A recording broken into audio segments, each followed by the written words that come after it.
हरिओम, जय श्री कृष्ण, राधे राधे, जय योगेश्वर। बंसीधरम तोत्रधरम नमामि मनोहरम मोहहरम च कृष्णम मालाधरम धर्मधुरम धरंज पार्थस्य सारथ्यकरं च देवं कर्तव्यदीक्षां च समत्वशिक्षां ज्ञानस्य भिक्षां शरणागतिं च ददाति गीता करुणाद्रवभूता कृष्णेन गीता जगतो हिताय। श्रीमद् भगवद गीता जी अध्याय 18वां और श्लोक है 12वां, जिसका 8वां भाग अंतिम भाग है ये। तो पहले श्लोक का उच्चारण कर लेते हैं, फिर आगे बढ़ेंगे। अनिष्टम इष्टम मिश्रम च त्रिविधम कर्मणः फलम् भवत्यत्यागिनां प्रेत्य न तु सन्यासिनं क्वचित्। अनिष्टमिष्टं मिश्रं च त्रिविधं कर्मणः फलम् भवत्यत्यागिनां प्रेत्य न तु सन्यासिनं क्वचित्। कर्म फल का त्याग न करने वाले मनुष्य का कर्मों का इष्ट, अनिष्ट और मिश्र ऐसा 3 प्रकार का फल मरने के बाद भी होता है। परंतु कर्म फल को त्याग कर देने वाले मनुष्य के लिए कहीं भी कर्मों का फल होता ही नहीं है।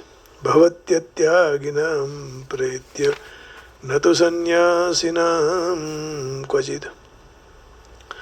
तो यहाँ यही चर्चा हो रही थी कि संचित कर्म, क्रियमाण कर्म, प्रारब्ध कर्म, जैसा प्रारब्ध है उसके अनुसार उसकी बुद्धि बन जाती है। फिर किसका दोष?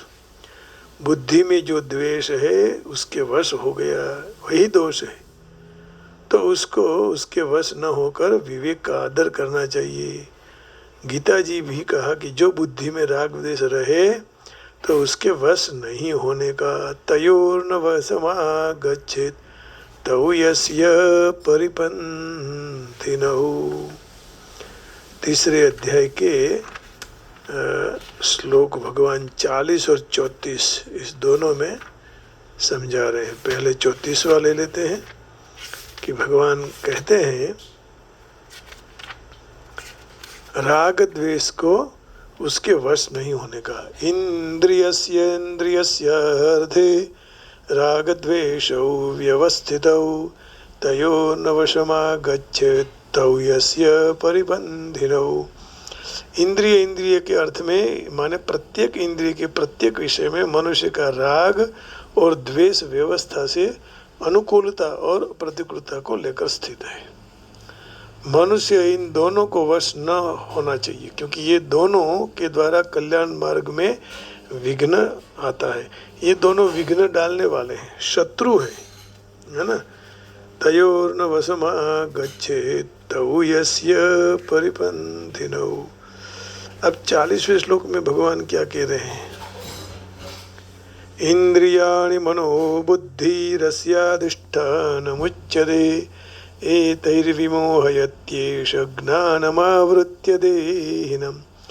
इंद्रियां, मन और बुद्धि ये सब कामना के निवास स्थान कहे गए हैं, और कामना और इंद्रियां मन और बुद्धि के द्वारा ज्ञान को ढक देकर देहाभिमान मनुष्य को मोहित करते हैं। तो प्रारब्ध की जो भगवत कृपा में और क्या अंतर है? प्रारब्ध और भगवत कृपा दोनों में अंतर क्या है, ये पूछ रहे हैं। प्रारब्ध किसको कहा जाए और भगवत कृपा क्या है? जब एक बार भगवत कृपा हो गई फिर किसी की जरूरत नहीं पड़ती है। तो प्रारब्ध से भी भगवत कृपा आगे चली जाती है। प्रारब्ध में तो जो लिखा है वही मिलेगा, और भगवत कृपा से तो जय नहीं है वो भी मिल जाएगा, है ना। तो इस जीवन में जो कुछ भी मिलता है वह प्रारब्ध के अनुसार मिलता है। परंतु प्रारब्ध रहित विधाता स्वयं भगवान है ना, क्योंकि कर्म जड़ होने से स्वतंत्र फल नहीं दे सकते हैं। वे तो भगवान के विधान से ही फल देते हैं। जैसे कोई एक मनुष्य खेत में सारा दिन काम करता है, हम्म, और सांझ को उसको पैसे मिलते हैं, परंतु वह भी खेत के मालिक के पास है। तो पैसे तो काम के मिल गए, काम किए बिना पैसे मिलते नहीं मिलते। काम करो और पैसे लो। तो पैसे तो काम करने से ही मिलते हैं, परंतु मालिक बिना पैसा देगा कौन? जो कोई जंगल में जाकर सारा दिन मेहनत करे तो क्या उसको पैसे मिलेंगे? नहीं मिल सकते। तो उसमें देखा जाता है कि किससे कहने से काम किया, किसकी जवाबदारी है।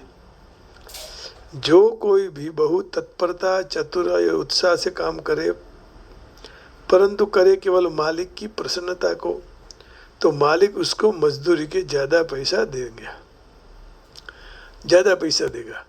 तो तत्परता आदि गुणों को देखकर उसको अपने खेत का भागीदार भी बना देगा। उसी तरह मनुष्य अपने कर्म अनुसार फल, भगवान मनुष्य को भी अपने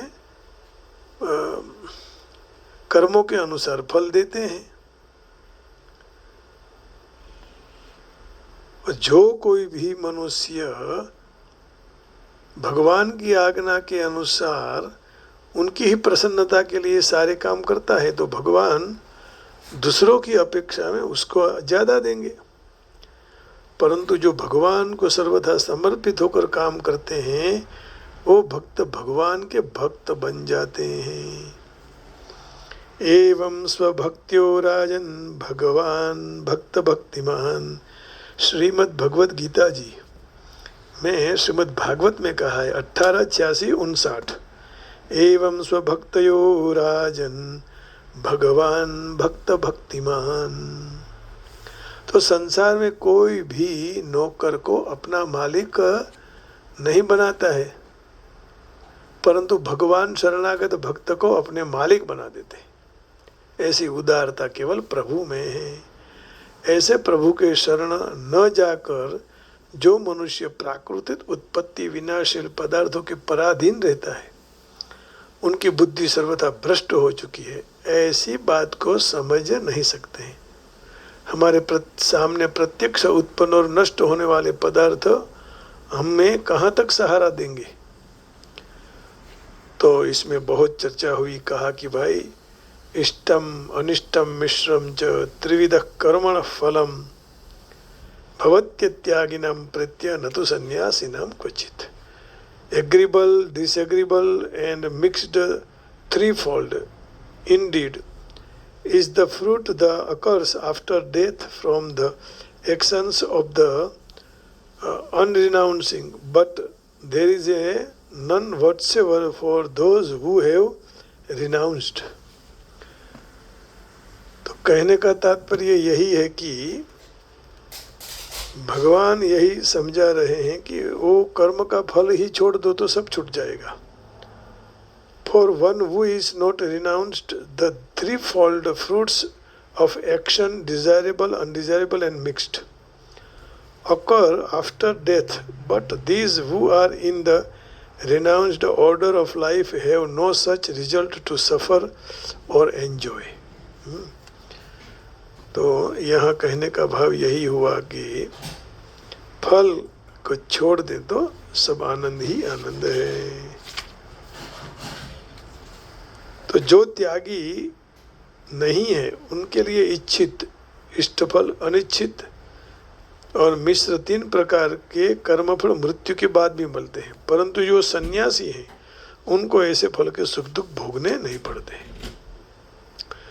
कृष्ण परायण युक्त मनुष्य कृष्ण के साथ के उसके संबंध विषय जानता कोई भी कर्म करे तो वह सदा जीवन मुक्त है। इसलिए मृत्यु के बाद भी उसको कर्मफल के सुख दुख भोगने नहीं पड़ते हैं। तो यहाँ ये अर्थ निकाला उन्होंने कि हम सब जो काम कर रहे हैं वो भगवान के लिए काम करो और किसी के लिए नहीं। सब काम भगवान के लिए कर रहे हैं तो कर्मफल में बंधन नहीं होगा, और कर्मफल का बंधन नहीं होगा तो फिर आनंद ही है, बंधन ही नहीं है तो मुक्त है, स्वयं मोक्ष की प्राप्ति ही हो जाएगी। इसलिए कहा इष्टम अनिष्टम मिश्रम च त्रिविध कर्मण फलम भवत्यत्यागिनाम प्रत्य न तो सन्यासिनाम क्वचित। तो ऐसे त्यागियों के जैसे जीवन यदि जीने लग जाएंगे तो फिर त्यागी वही है जो कर्म फल का त्याग करे। इसका अर्थ ये नहीं कि जो ऐसे कपड़े पहनकर त्याग करते हो उस सन्यासी की बात नहीं की है। ये तो ये कह रहे हैं कि भाई आप कैसे भी कोई भी बहाने काम करो, भगवान के लिए करो, परमार्थ के लिए करो, है ना, तो जीवन दिव्य हो जाएगा। अब दिव्य जीवन होगा तो सब मंगल होगा। आइए भगवान के कई नाम हैं, नामों का भजन करेंगे। हरे कृष्ण कृष्ण कृष्ण हरे हरे, हरे राम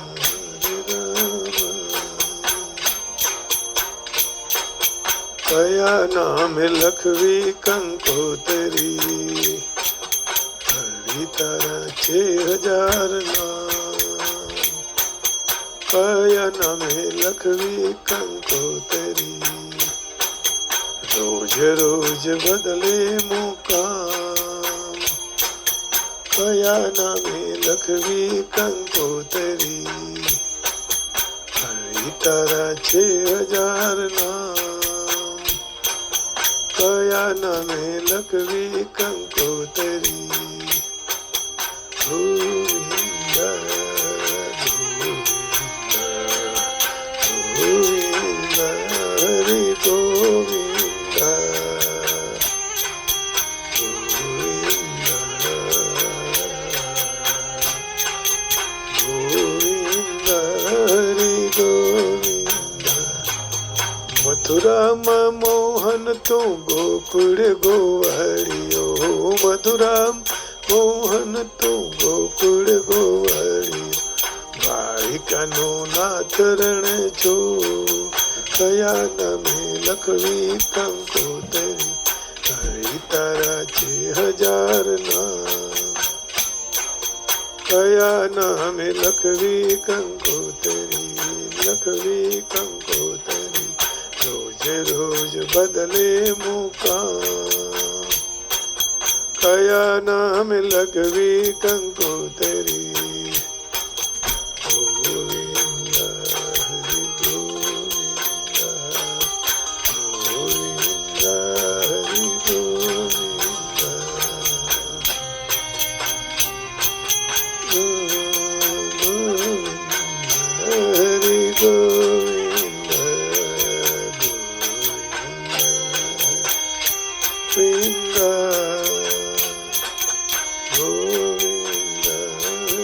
गोविंद।